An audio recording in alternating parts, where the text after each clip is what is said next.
የያፌት ጭካኔ እንግዲህ ሉሊትን እስከ መጨረሻው አሰናበታት። ቢዝነሴን አክስራኛለች በማለት ያሳዝናል። ኤፍራታ ደግሞ ቤዛን ብዙ ብር ጠየቀቻት። ጽዮን በጣም አዝና ትገኛለች። ናታን ደግሞ ትልቅ ችግር ውስጥ ገብቷል። እንግዲህ በጣም ከባድና የሚያሳዝን ነገር የዳራ እናት ናታንን አላመነችውም። የሆነ ምክንያት ወይም ደግሞ ከቤተሰቦቹ ጋር የተሳሰረ እኔን ለማጥመድ የፈለገ ነው ብላ ታስባለች። ናታንም አንድ ትልቅ ነገር አስቦ ይመስለኛል ዳራን ሊያገኛትና ሊረዳት የቻለው። ግን ዳራን እንድትታገት ያደረገው ናታን ይመስለኛል።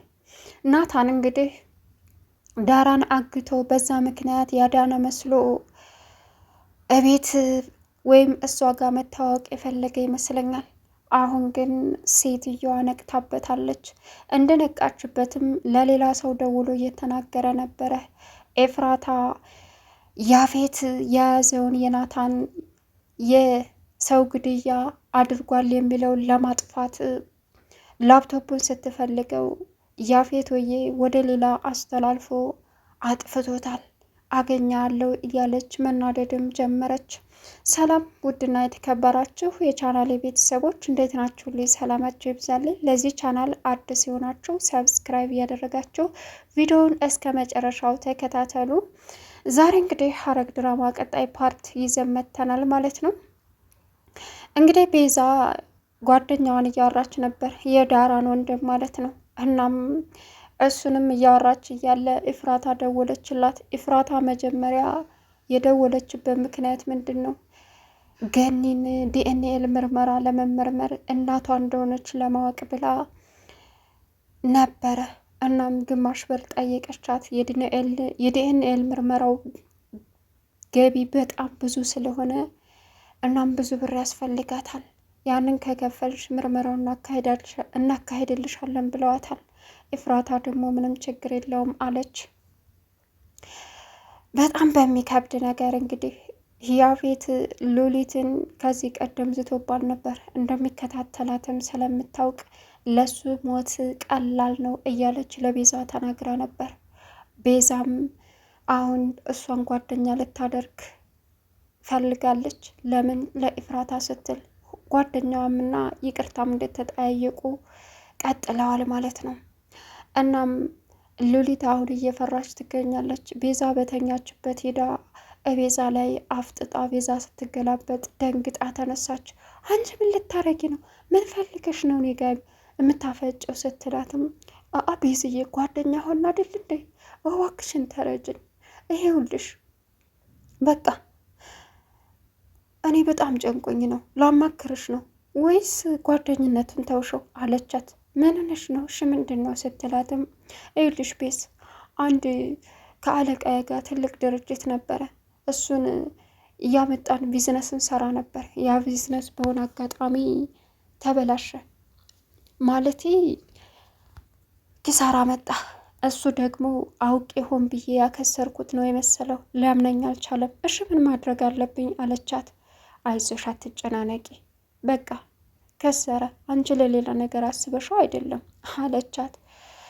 እንግዲህ ኤፍራታ ወደ ውጭ ወጥታ አንዳንድ ነገሮችን ለመግዛት እንዳሰበች ለያፌት ነገረችው። ያፌትን በጣም ተደሰተ። የኔ ንግስት፣ መጀመሪያ ግን ያች ልጅ የሞተችው ልጅ ገሎ ሲመጣ ታናዶ ነበረ ያፌት። ከዛም ኤፍራታን ሳያናግራት ወደ ላይ ሄደ። ያፌት ምን ነው? ምን ተፈጥሮ ነው አለችው። ምንም፣ በዛ ላይ ቸኩለ ነው የወጣኸው ተቆጥተ።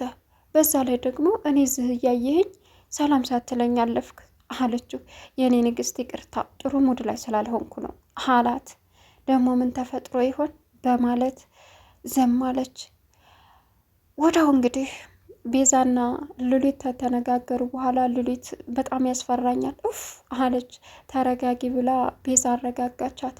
ቤዛ ደግሞ በጣም ይህን ስትላል ሉሊት አንቺ እኮ የሰላም መፍትሄ ነሽ ቤዝዬ፣ ጨንቆኝ ነበር ኡፍ ቅልል አለኝ አለቻት። አንቺ አትጨናነቂ፣ ፈጣሪ ነው የሚያውቀው ለሁሉም ነገር፣ አንቺ አስበሽ እስካላደረግሽው ድረስ በቃ አለቻት። ከዛም ሉሊት ከትንሽ ደቂቃ በኋላ ተደወለላት። ስልክ ላንሳ አላነሳም፣ ላንሳ አላነሳም እያለች ተወቹ። ደውሎ ሲዘግቶ ትደሰታለች። መልሶ ሲደውል እሪ ትላለች። በስተመጨረሻ አነሳች።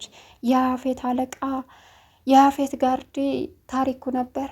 ይኸውልሽ ወይዘሮ ሉሊት አሁን አለቃ መተሽ ያለውን ነገር እንወያይ ብሎሻል። ካልሆነ ግን በህይወትሽ ላይ ፈርመሻል ማለት ነው አላት። እኔ ምን ላድርግ? እኔ እኮ ይከስራል ብዬ አላሰብኩም። እንደነገርኳችሁ ነው። ነይ ቶሎ ብሎሻል። በአካል መተሽ እንድንነጋገር ይፈልጋል አላት። አልመጣም፣ እመጣለሁ፣ አልመጣም፣ እመጣለሁ እያለች መወዛገብ ጀመረች። ስልኩን ዘጋባት። እሷም ቀጥታ ሄደች። ያፌት ከላይ እንግዲህ ሲወርድ የኔ ንግስት በጠዋቱ ይሄንን መጽሐፍ ማንበብ ተያይዘሸዋል አላት ኤፍራታን። አዎ ምን ላድርግ፣ በቃ አንዳንድ የሚያሳዝኑ ታሪኮች እንደን አይነት ህይወት ያላቸው ማንበብ ያስደስተኛል፣ ለዛ ነው አለችው። በይ አንብቢ፣ መልካም አንብቢ ይሆንልሽ። እኔ ደግሞ ትንሽ ስራ ስላለኝ እሱን ልጨርስ፣ በችኮላ መሄድ አለብኝ አላት። እሺ ያፌት አለችው። ወይዬ አላት። አንዳንድ ነገሮችን መግዛት እፈልጋለሁ፣ እናም እባክህን ገንዘብ ያስፈልገኛል አለችው። የምርሽን ነው የኔ ንግስት ብሎ ቁጭ አለ። አዎ የሚያስፈልጉኝ ነገሮች አለ፣ ስለዚህ ስትለው ምንም ችግር የለው፣ ይህንን እንድትይ ነበር የምፈልገው፣ በጣም ደስ ብሎኛል ይህንን ስላልሽኝ አላት። እሺ ደግሞ በቅርቡ ስራ ልጀምር አይደለም፣ በዚህ ልብስ መሄድ የለብኝም፣ ግዴታ መቀየር አለብኝ፣ ሌላ ልብስ መሆን አለበት አለችው። አታስቢ፣ በቃ ምንም ችግር የለውም አላት። እሺ አለች። ከዛም ግን ደግሞ ሹፌሩን እልክልሻለሁ፣ ፈለግሽበት ቦታ አድርሶ እንዳመጣሽ አላት። እንዴ እኔ ራሴ አልሄድም እንዴ? ለምን ነፃነት አትሰጠኝም? ሁሉ ጊዜ ታጅቤ በራሴ መሄድ እፈልጋለሁ አለችው። አይ በቃ እኔም ስራ ስጨርስ እደውልልሽና እንሄዳለን አብረን አላትና ሄደ። ኤፍራታ በጣም ተናደደች። ምን አለ ብሩን በእጄ ቢሰጠኝ ሁል ጊዜ እጭ በማለት ተናደደች። በዛ አጋጣሚ እንዳለ ቤዛ ደወለችላት። ኤፉዬ አለቻት። ወይ ቤዝ አለች። ይኸውልሽ ላንቺ ይጥቀምሽም አይጥቀምሽም አላቅም፣ ሉሊት ካለቃዋ ጋር የሆነ ቢዝነስ ጀምረው እሱ ቢዝነስ እንደከሰረባትና አለቃን እንደሚያስፈራራት ነው አለቻት። ላንቺ የሚጠቅመኝን ነገር ነው እያደረግሽልኝ ያለሽው፣ የሚጠቅመኝን መረጃዎች በሙሉ አመሰግናለሁ ቤዝዬ አለቻት። እሺ አለች። ናታን እንግዲህ ዳራ ጋር ቁጭ ብሎ ነበር ባለፈ ቪዲዮ ያለቀው። እናም የዳራ እናት ደውላ ለልጅ ሳትናገር እቤት ድረስ ሰተት ብለህና አለችው። እሱም እሺ በማለት ትዕዛዟን አክብሮ ሄደ። እዛ ከሄደ በኋላ እንግዲህ ምንድን ነው ያጋጠመው? አጫጭር ጥያቄዎች መጠየቅ ጀመረች። ናታን ደግሞ የቤቱን ጣራ አሸቅቦ ማየት ጀመረ። ምን ነው ቤታችንን ልገዛ ነው እንዴ አለችው። አረ በምን አቅሜ፣ እኔ መግዛት አልችልም፣ በጣም ቆንጆ ቤት ነው አላት። ወደዚህ ስትመጣ ዳራ እንዳልነገርካት ተስፋ አደርጋለሁ አለችው። አዎ አልነገርኳትም አለ። እሺ ሲቀጥል ደግሞ ምንም አይነት ነገር በኋላም እንዳትነግራት አለችው። እሺ ምን ልታዘዝ? ምን ፈልገው ነው አላት። ማን የላከህ? ማነህ አንተ? ናታን እባላለሁ። ናታን ስገባ ናታን ሲሉኝ እኮ ያወቁ ይመስሎኝ ነበር አላት። ስምህን አይደለም ማነህ? ምንነትህ ምንድን ነው የምትፈልገው? ልጄን የረዳህ መስሎ ያስጣልክ መስሎ ይሁን ከኛ የምትፈልገው ነገር አለ አለችው። አረ በፍጹም እኔ ዳራን ያገኘዋት አጋጣሚ ነው። እዛ ጫካ አጋጣሚ ሲሄድ አገኘዋት፣ አስጣልኳት። እንደውም በሷ ምክንያት አሁን እኔን ሰዎች እየተከታተሉኝ ነው። እኔ ስራ የሌለኝ የድሃ ልጅ ቤተሰብ ስራ የሌለኝ በቃ ቦዘኔ ነኝ አላት። ከዛ እሷም አንዳንድ ጥያቄዎችን ጠይቀችና አሁን መሄድ ትችላለህ፣ ግን ደግሞ መከታተሌን አቆማለሁ ማለት አይደለም፣ አይኔን ካንተ ላይ አልነቅለም አለችው። ከዛ ናታንም እርሽ ብሎ ሄደ። ከወጣ በኋላ ግን ናታን ለሆነ ሰው ደውሎ ሳትነቃብን አትቀርም፣ በጣም ተጠራጥራኛለች አለ። እናም አንዳንድ ጥያቄዎችን ስትጠይቀው የመፍራት ስሜት እያሳየ ነበር። ናታን ያፌትን ለማጋለጥ የሆነ ሴራ እየሰራ ይመስለኛል። ሲቀጥል ደግሞ ስለዚህ መንቃት አለብን፣ የያፌት ሰዎች የሆነ ነገር ሊያደርጉ ይችላሉ አለ። ቢኒንም አገኘው። ቢኒም ደግሞ ምን እየሆንክ ነው ብሎ ሲጠይቀውም ግልጽ አድርጎ ሊነግረው አልቻለም። ኤፍራታና ጽዮን ተገናኙ። ኤፍራታን ደውላ ጽዮን እባክሽን እፉዬ ጨንቆኛል፣ ይህን ነገር ካንቺ ውጭ ማምነውና የምቀርበው የለም፣ እባክሽን ላግኝሽና ሁሉንም ነገር ልንገርሽ አለች። ምን ተፈጠረ የኔ ናታን ደህና አይደለም አለቻት። ደህና ነን ሁላችንም፣ ግን ደግሞ አንቺን አግኝቼሽ ማውራት እፈልጋለሁ፣ ስለ ሌላ ነገር ነው እፉዬ አለቻት።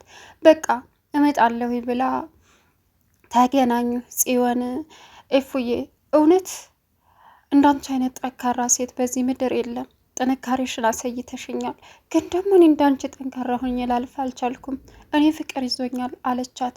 ምን ከማን ነው? ዋናው ፍቅር መያዙ ነው፣ ደስ ይላል ስትልም እንደ እፉዬ አንቺና ወንድሜ የተሰቃያችሁት ፍቅር እንዳገኘኝ አልፈልግም አለቻት። ቢኒ መሆኑንም ነገረቻት። በቃ ተረጋጊ፣ አሁን ያፌት ሳይመጣ ወደ ቤት መመለስ አለብኝ ብላ ኤፍራታ ተመለሰች ወደ ቤት። እንግዲህ የቤዛ ፍቅረኛም የዳራ ወንድም ቤዛን እየደወለ እንዳገኛት ይፈልጋል። ይህ የተጨማመቀ ነገር ናታንም ዳራን ሊበቀልና እናቷን ሊያጠምድ የሚፈልግ ይመስላል። ግን ሉሊት አሁን ከምንም በላይ ችግር ፈጠረባት። ራሷን ብትጠብቅም ራሷን ብትፈራትም ግን ደግሞ ያፌት አሰናበታት። ይህ ያሳዝናል።